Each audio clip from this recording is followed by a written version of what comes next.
Shalom and welcome to this edition of Revealing the Truth, where we cover the headlines, the heartlines, and biblical truth. I'm your host, Messianic Rabbi Eric Walker. Are we too busy to notice that God is still in the miracle-working business? Our next guest will tell you miracles happen. Here's what one distinguished professor had to say about this new book. I was deeply moved and my faith was strengthened when I had the honor of reading Professor Hunt's manuscript. In my view, the three central components of a maturing Christian life involve the life of the mind, spiritual and inner transformation, and experiencing miracles and other forms of God's manifest presence. But we Westerners are too skeptical of the miraculous. What we need are credible eyewitness accounts of signs and wonders to build our expectations. Well, at the peak of this California hippie scene, Charlie dropped out of college. Hoping to find happiness, purpose, and love, he took refuge in Yosemite. He found the real deal. He gave his life to Jesus. In the ensuing decade, Jesus planted him in a ragtag Christian commune in the foothills, led him on a journey across America, gave him the family he always wanted, and carried him through the Ivy League. Today, he's a professor at the University of California, Davis.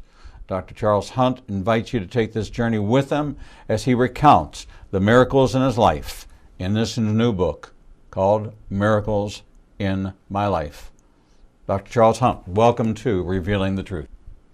It's a joy to be here. Thank you for inviting me. So Charles, can I call you Charlie, Charles, what do they call you? Charles, Charlie, please don't call me Chuck. That has No, bad I connotations yeah, in my that's life. no. But Charles, that works for you? Yeah. All right. Well, Charles, take us on this journey, because the journey began in your early youth. You have, and your story actually begins at the beginning. Well, sort of. I mean, I think like many people, I was raised in what they called a Christian home. My mother took me to church. I went to Sunday school. But I think it was more of a social thing. It was sort of like, this is what good people do. And the strange part about it, and I didn't really even understand this till much later, was nobody ever told me that Jesus died for me. It was always about stories. So for me, Jesus was a character in a storybook. And there were things that happened, you know, Moses parted the Red Sea. That's the way it was told, you know, and it was, you know, it was all, I read Alice in Wonderland too, you know, it was just a story. And I think religion to me meant some kind of structure, thing that you did, ceremonies you went through, ways you dressed, food you ate, you know, things of that nature. And never occurred to me that there was a person behind it, and I think that was the thing that changed when I met Jesus. Was in fact, actually, that was the shock of it all. I was part of the whole hippie scene. I don't want to recount the kind of things I got into, but let me just say it was chaos. It was chaos. There was no coherence to it at all. One day it was up, the next day it was down. One day it was right, the next day it was left. People said this was a good idea, then they said, no, that's not a good idea. And I didn't even know who to believe. Everybody wanted you to believe them, and they all disagreed with each other. And it was, it had no sense, and I knew that. I could see this doesn't really make sense. Everybody's saying do this stuff, and I don't, it doesn't make sense. And nothing ever really pointed me that I knew of to the fact that there was a divine person behind all of this that was watching me, or was watching you, or watching anyone else. It was just sort of like I was in the soup of chaos. And the thing that changed was, and it was a miracle in itself. It was when somebody made the very simple question to me. Said, "Okay, let me distill this down.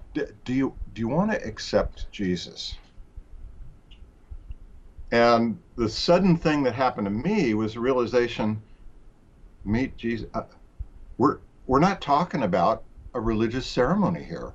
We're not talking about a practice. We're not talking about, five incantations you have to make and then suddenly you are holy or something like that. And it, he was talking about a real person. And I thought, oh my gosh, it was frightening and at the same time it was wonderful. And I think my only response could be, this is a divine moment. This is something my whole life has somehow been leading to this. I never realized it until this very second.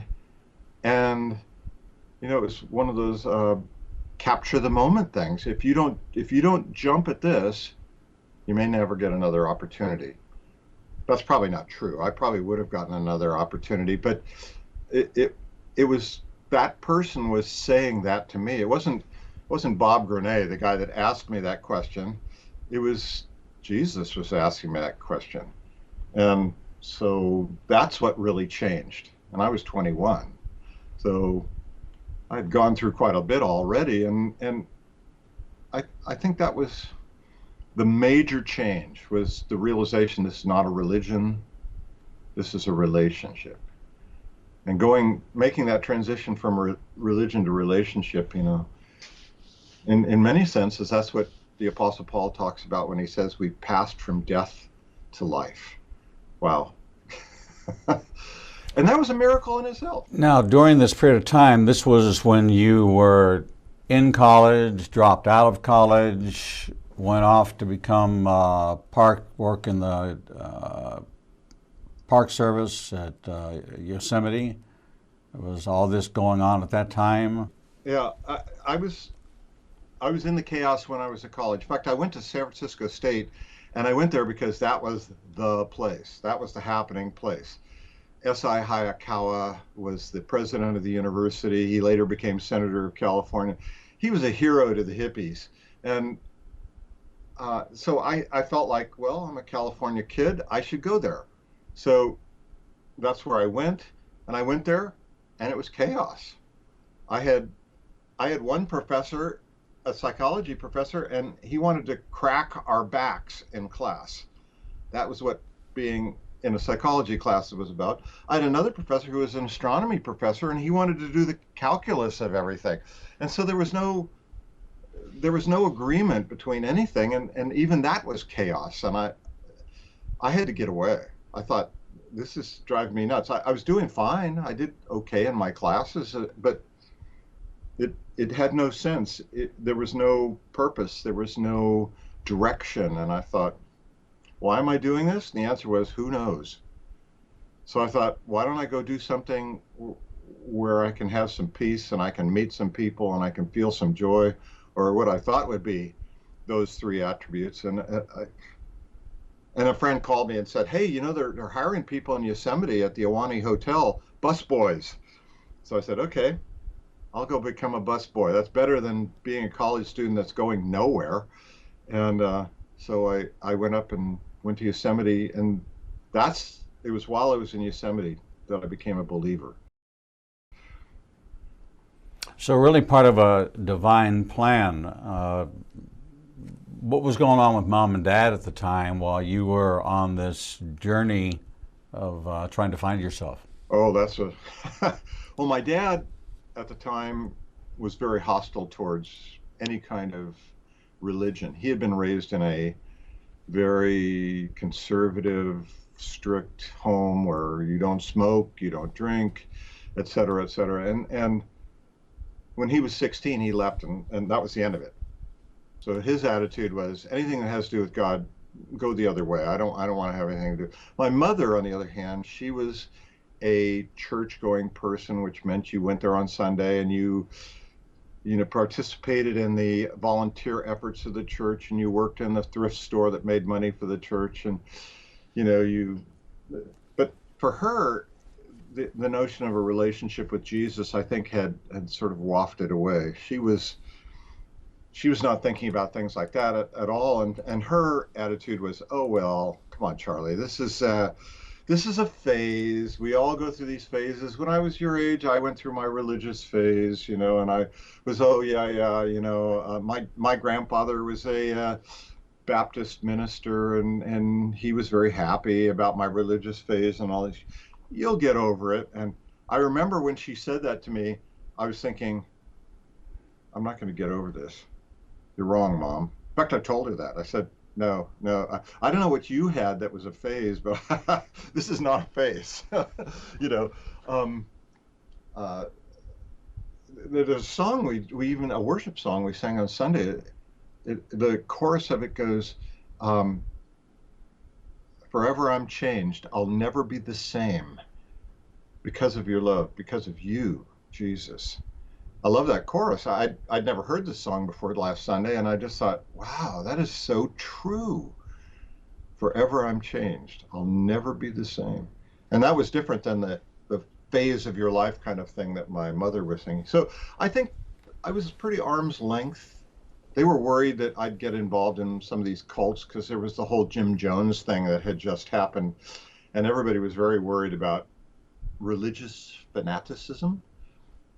And I think both of my parents were worried that I might get involved in some kind of religious fanaticism. And that wasn't on my radar screen at all. I wasn't looking for some leader to follow and, some jump in and join some group.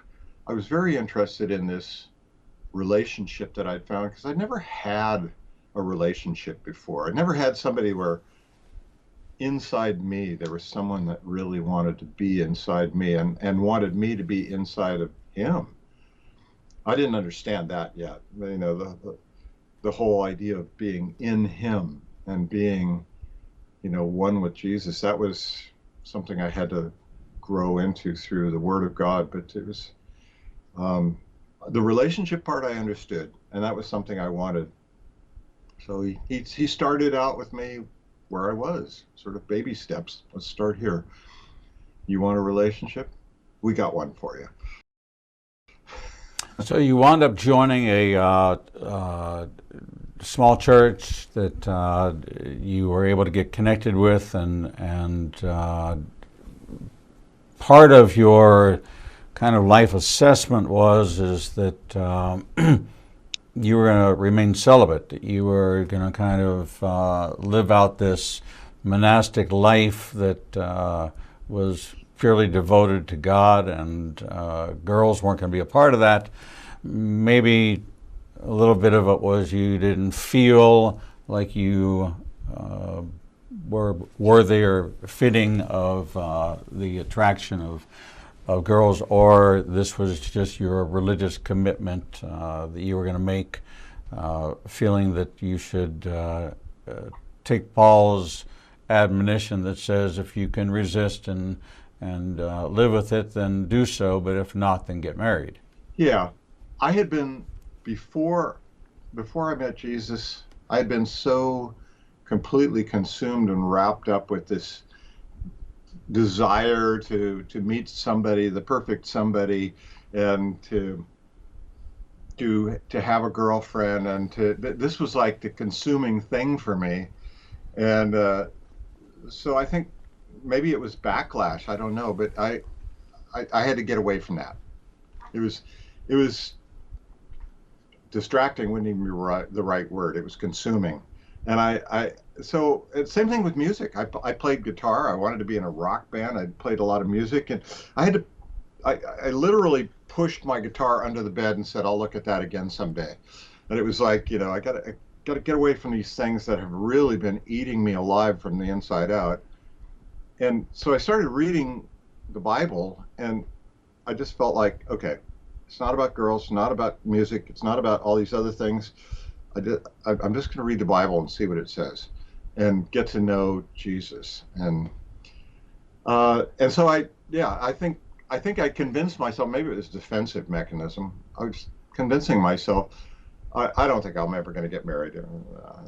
I don't need a girl. I don't need music for that matter. I'm just going to, it's going to be me and Jesus. we'll have a little two-person club. Actually, I didn't even want to be part of a church, but I did end up joining a church. It was kind of because the thing inside of me was urging me, you need to have fellowship with other people. Nobody had taught me that. I just sort of felt like you need to be around other people that have the same conviction about Jesus. So that, it was not something that was consistent with wanting to go chasing girls.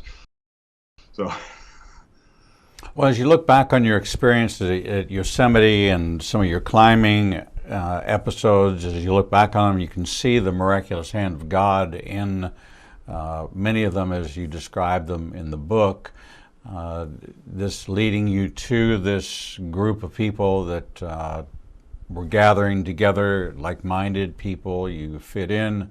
You were a part of this small group, and went off to was it a retreat or was it a conference where you first caught a glimpse of somebody named Carla? Actually, it's my brother's wedding. The reason I came to that group in the first place was because my brother, who was a Vietnam veteran who had been very seriously injured, he had joined that group. He was very quiet and reserved about talking to me about Jesus, and I didn't feel any pressure from him before I became a believer to become a believer. But I visited him regularly because he was hurting, and then he was in Sonora with this group, which is just directly north of Yosemite. And so it was very easy to get there. And there was a junior college I was going there, and he got engaged and invited me to come take pictures at his wedding. So that was my real first encounter ever with the Order of the Lamb, which is the name of this church, and kind of an eclectic group. And then across the room during the reception, I saw the most beautiful woman I had ever seen. I didn't know her name, and I just looked at her and thought, oh my gosh. And so all my, oh yeah, me and Jesus stuff kind of got set on the table for a few minutes because I thought, I got to stop looking at the girl because she is beautiful. There's something about her that just radiates towards me, and I don't think she was, I don't even know if she noticed me, but I noticed her. There's no doubt about that. And that was the only time I saw her. And I was still working in Yosemite at the time. I got done taking the pictures and I went back to Yosemite, and that was back in the day of film, so you had to wait until the pictures got developed.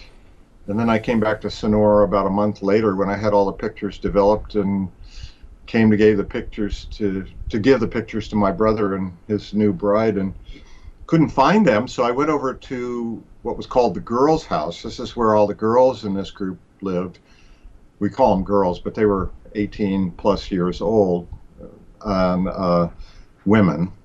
And I was asking, do you know where my brother or my sister-in-law are? I need to give them these pictures. And all the girls said, we want to look at the pictures. Show us the pictures. Show us the pictures. So this crowd of 15 girls all swarm around me, and I felt kind of funny because here I'm the one guy with these young girls all around me, and they're all looking at pictures. Oh, look, this is you, and this is, and look at this picture, and she's going to get married next, and it was all this jibber jabber, and then one of the girls brought up this young lady to me and said, this is the one that's getting married next. She's engaged.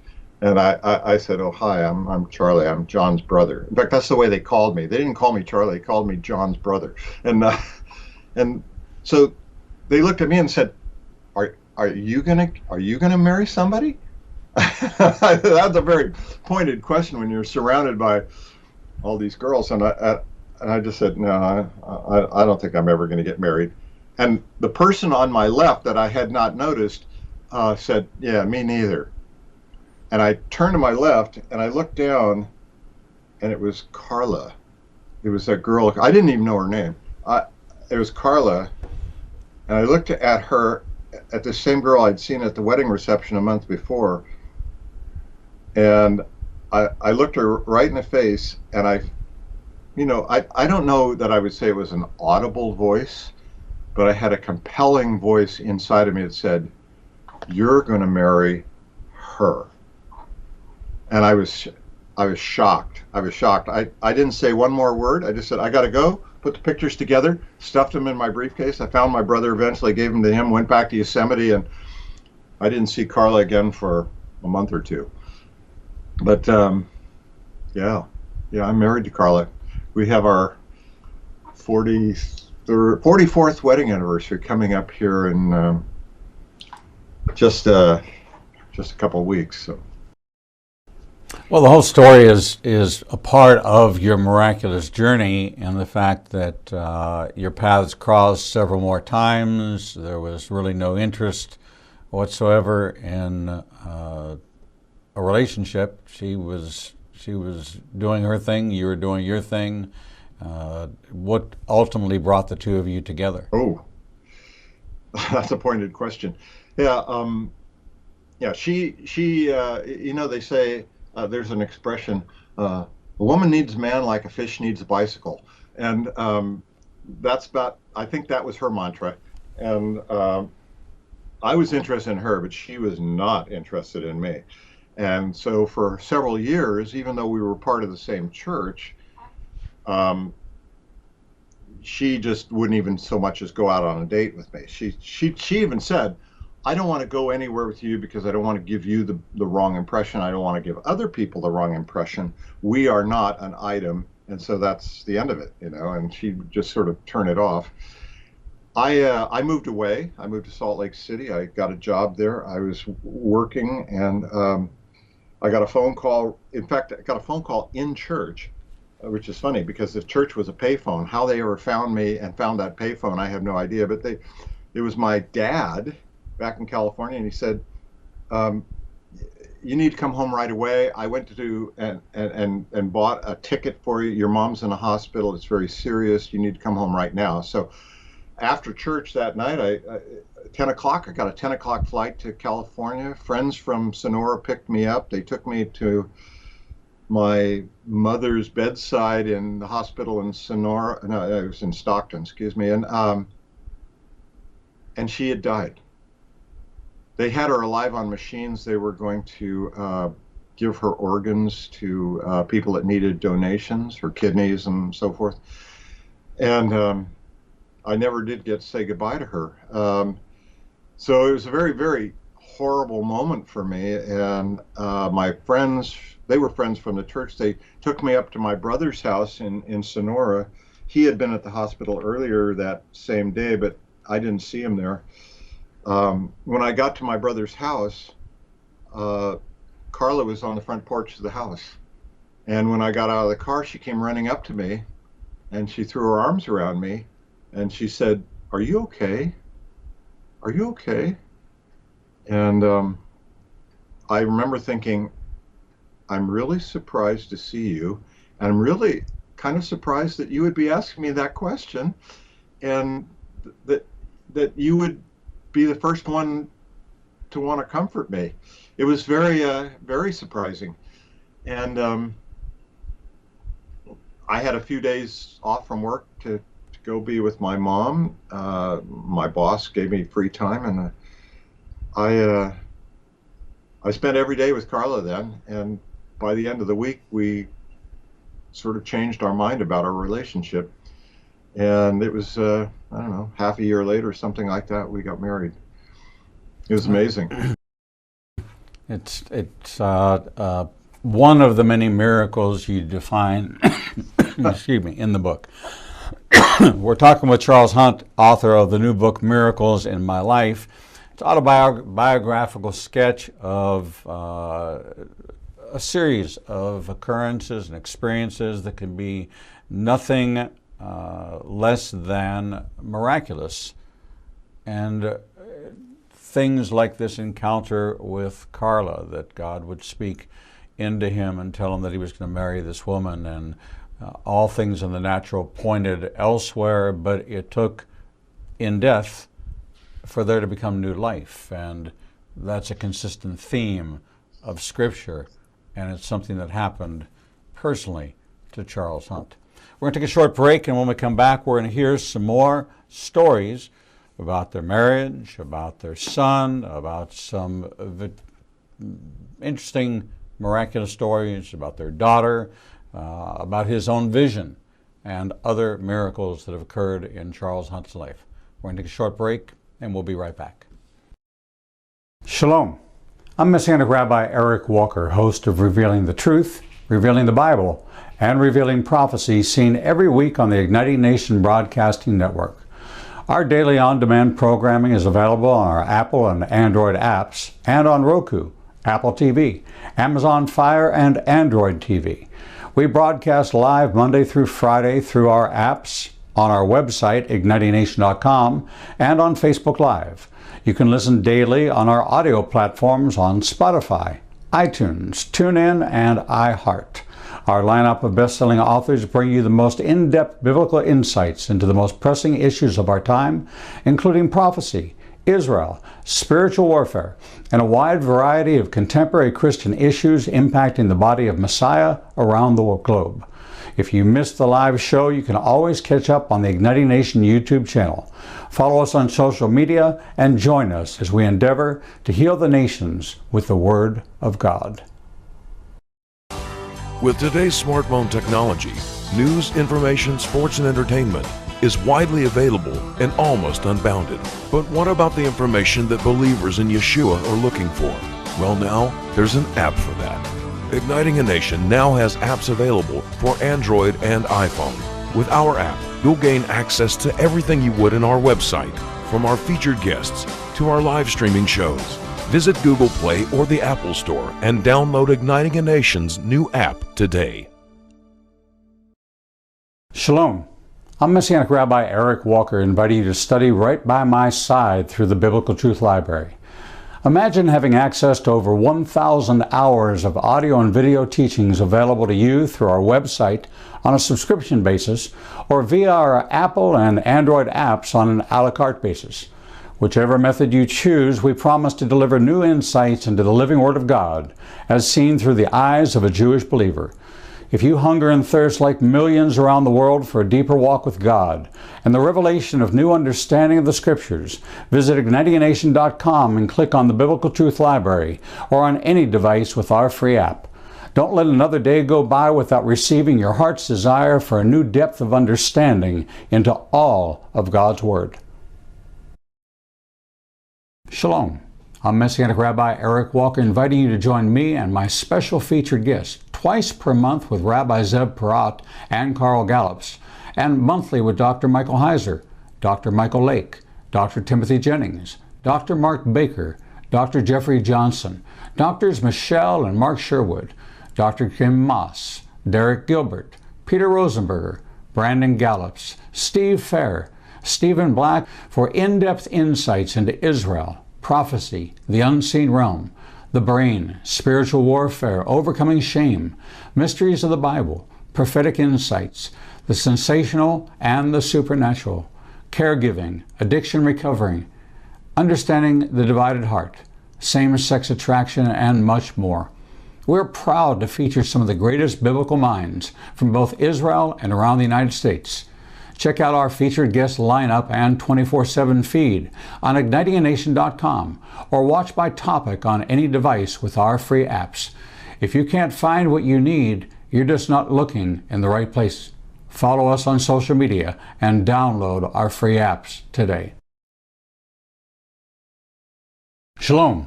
I'm Messianic Rabbi Eric Walker, inviting you to join me and Israel's #1 rated guide, Edo Canaan, for our annual Israel trip.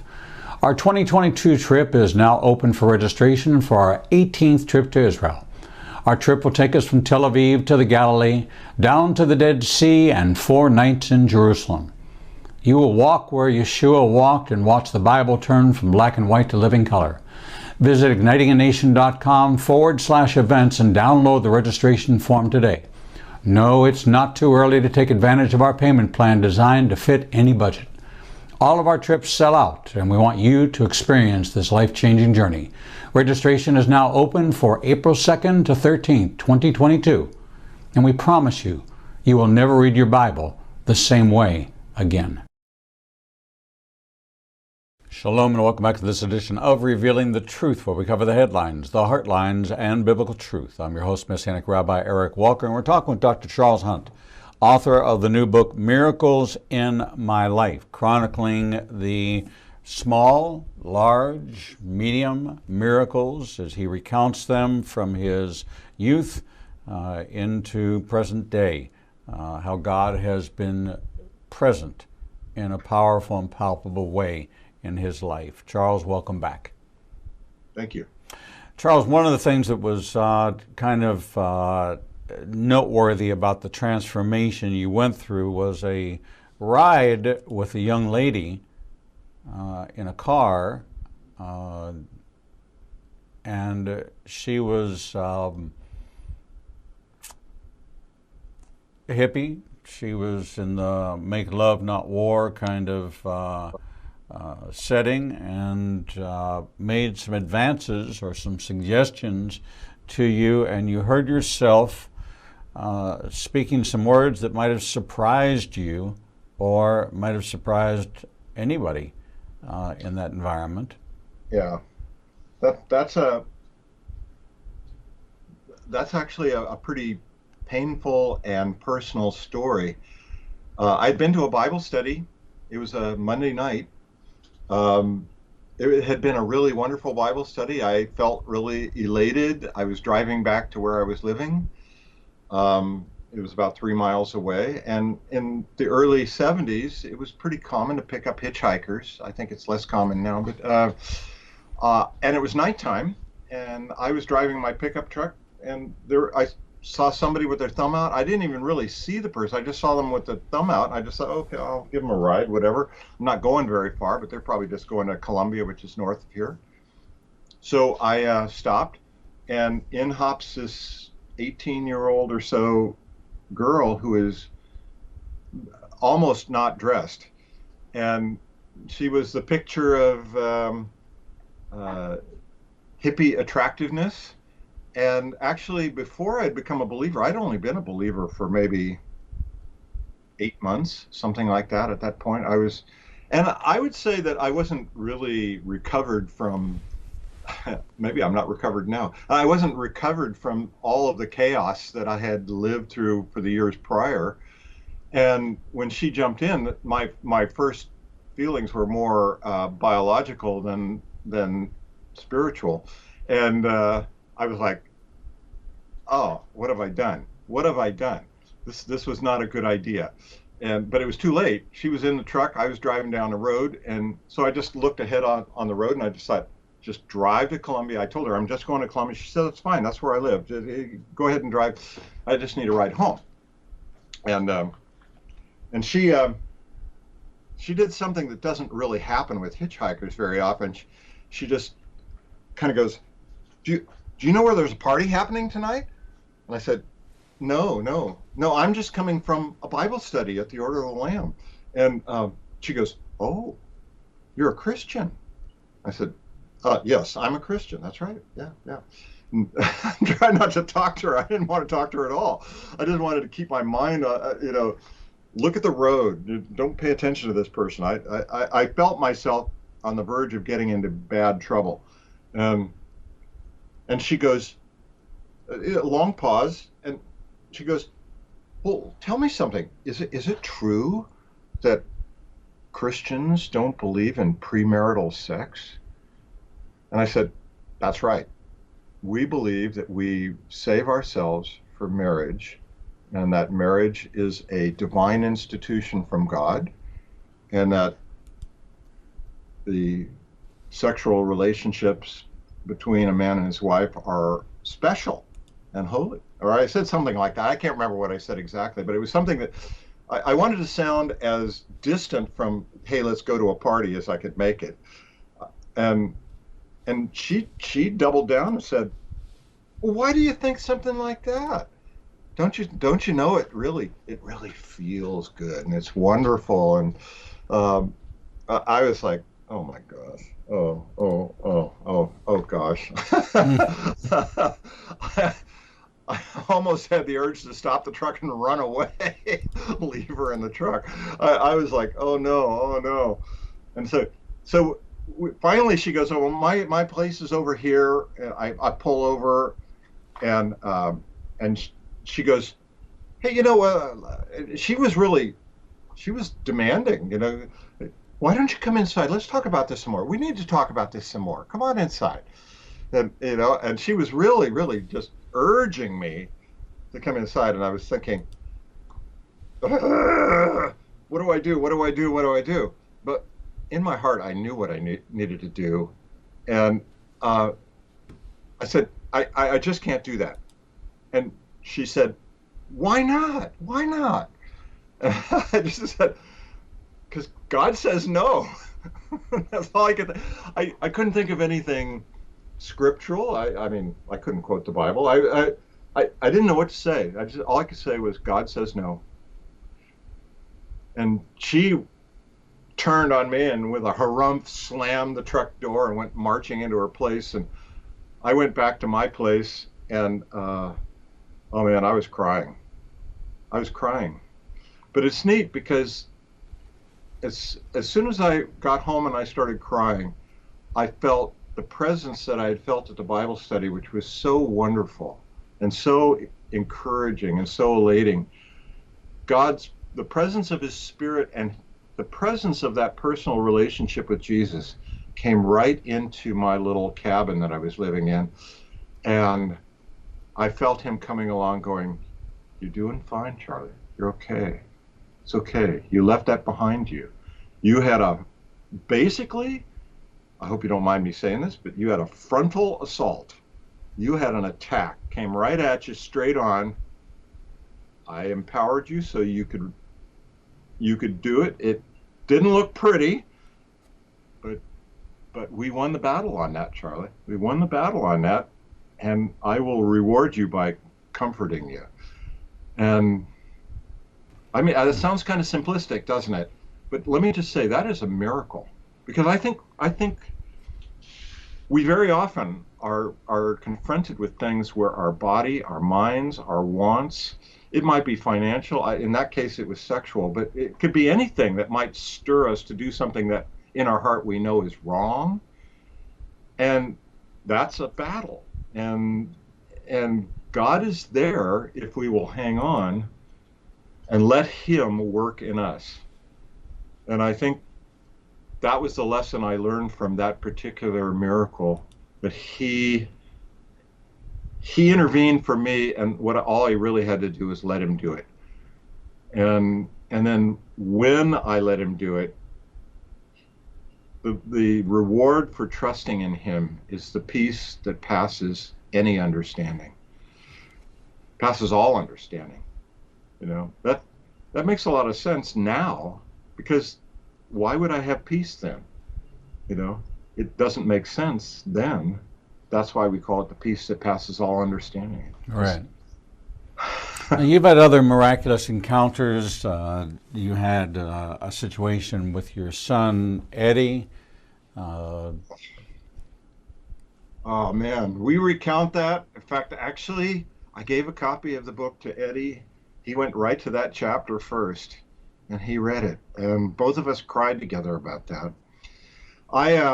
I work as a professor of engineering at the University of California, and I got invited by IBM to come up and work at their facility on leave from the university. The university lent me to IBM in Burlington, Vermont, and it was right in the wintertime. I have to confess, being a California boy, I foolishly did not realize what Vermont is like in January.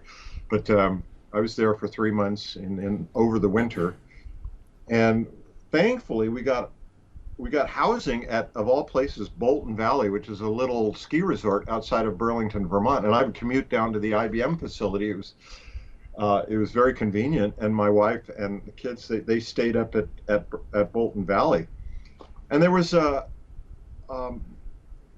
parking lot there right in front of our condo where we were renting, and they would take the bulldozers and pile up snow So there was literally a 30 or 40 foot high embankment of snowballs, gigantic snow pile. And this is not nice snow. This isn't that fluffy stuff you like to play. This was junk snow that had gravel and salt and all this other junk from cleaning the roads.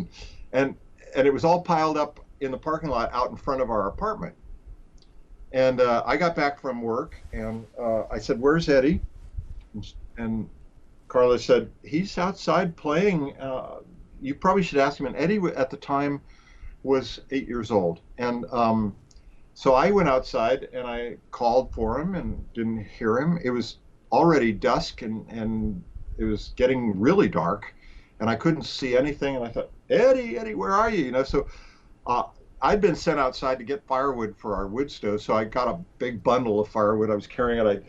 I put it down on the stoop, and I thought I'll go over to the rec room, which is in the other direction across the parking lot, and I'll go see if he's over there playing because there's a pool and other stuff over there. I thought maybe he's over there, so I thought I'd go get him there, and I started to walk there, and then I stopped and thought, no, I think I'm going to go back and look where I was, because she said he was playing in the snow. I went out, and I was looking at all the trees and the snow under the trees. I wasn't looking at this garbage pile across from me, but instead I looked across and I kept calling, and I saw these two branches poking out of the snow, and they wiggled, and I heard this noise, and I thought, oh my gosh.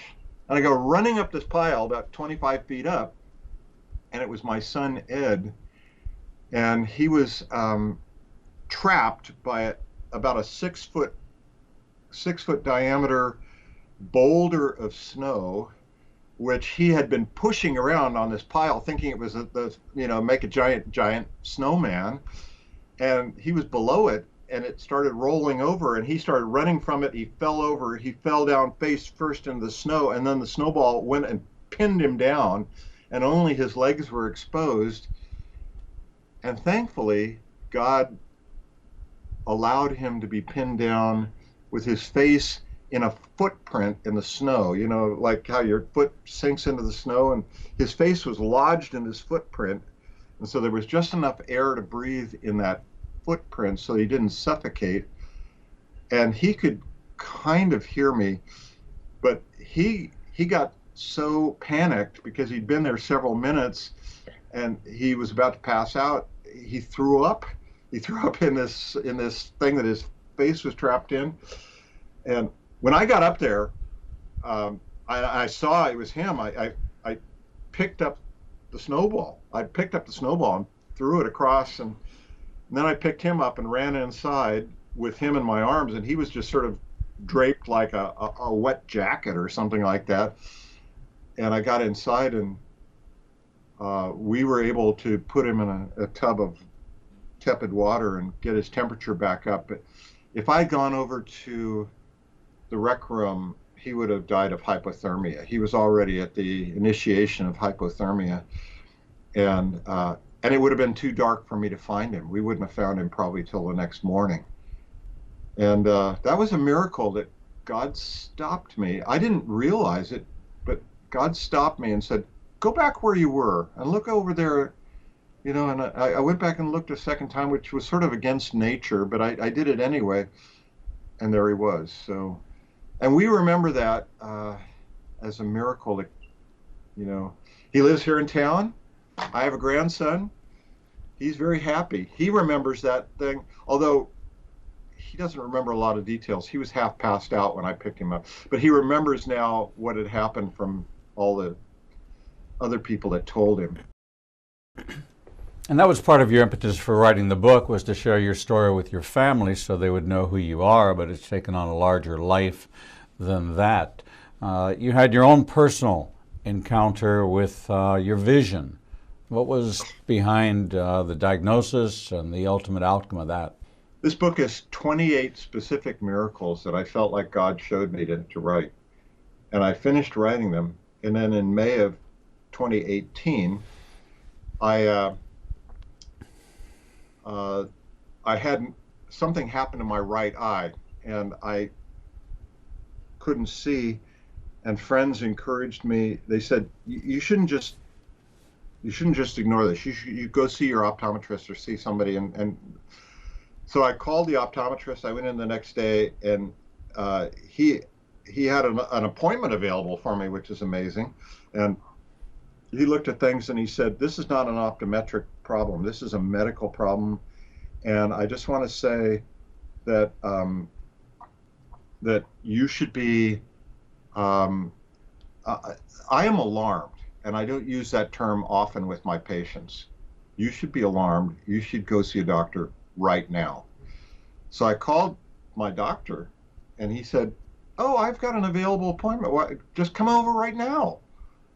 So I went over to the doctor's office. He checked things out, and he said, we need to have you see specialists. So I want you to see an ophthalmologist, and I want you to see a neurologist.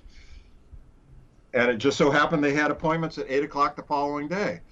So I went in the very following day, and I had some problems with blood pressure, which is not me. I run every day. I have very good blood pressure and low cholesterol and all this kind of stuff. But I'd had blood pressure problems, and that was strange too. That was alarming to him as well. He said, you shouldn't be having blood pressure problems. And the fact that you have a bad problem in your right eye and your left eye seems to be okay, this doesn't make sense. So I went in, and the doctors did not agree with each other. This is terrible. When two specialists, one says, this is your problem and is very adamant about it. The other one that I see an hour later says, this is your problem, and it's diametrically opposite of what the other one says. One of them was saying I had a stroke. Another one said I had serious optical neuritis that was going to make me blind within a week if I didn't take care of it. And so it was very distressing, and it turns out it was Memorial Day weekend. My doctor had left for a weekend away, so I couldn't get his advice to tell me what should I do. So I called a friend. Actually, he's my prayer partner, Andy, who's an orthopedic surgeon. And I said, Andy, what should I do? I don't know what to do. Tell me what I should do, because I'm not medical. And he said, okay. I think if it gets any worse, you need to take this serious medicine they want. It was very serious steroid. It was mega steroids. And take that, because then it probably is neuritis and it will make you blind. He's right. If that's what the problem is, you need to, if your vision gets better, neuritis doesn't go away. So if it gets better, then probably the other doctor's right. So just stay the course and see if it gets worse or if it gets better. I thought, okay, that's good advice. So I was ready to go. I had music practice that evening, worship at our church, and I went, they asked me to play bass guitar that night, and I went in and actually I faked it. I just played from memory because I couldn't read music at all. My vision had gotten so bad. Now it was affecting my left eye. I couldn't focus. I couldn't see. I knew I was having some kind of problem. I could feel it in my body and everything. And then the music leader said, here's a new tune we all need to learn. I couldn't read the music, and so I just kind of put my stuff down, and I was disgusted. I just thought, I need to take that medicine. This is serious. I don't want to be blind for the rest of my life. This is terrible. I don't want to take the medicine, but I better do it. And then just right then, I raised my hand, and the music leader said, what do you want? You know, she was a little impatient because things weren't going right. And I said, this has nothing to do with music, because right then I looked at my music, and I'd taken my glasses off because they were worthless, and I looked at my music and I could see everything perfectly.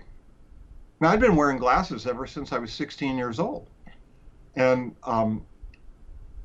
I couldn't believe that I could see the music on the paper, much less that from the distance that I could see it perfectly. I thought, this is amazing. And my vision was clear. I put my hand over my right eye. I could see it perfectly with my left eye. I did it with my hand over my left eye, and same thing. I said, this is amazing. Now, it turns out that my band partner, Clyde, he was the one that had encouraged me to go to the doctor or the optometrist in the first place.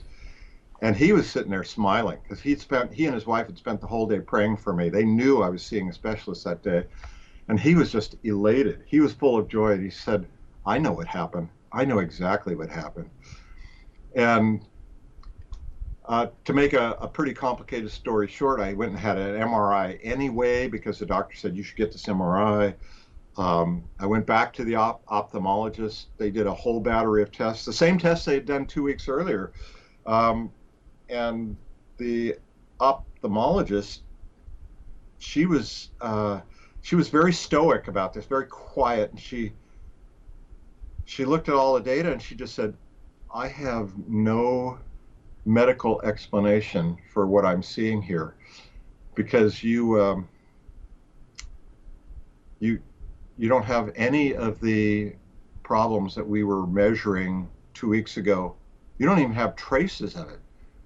You have 20/20 vision, and everything's fine. This can't be. These things don't just go away." And I went back to the optometrist too later, and not only was my vision 20/20, I haven't worn glasses since then.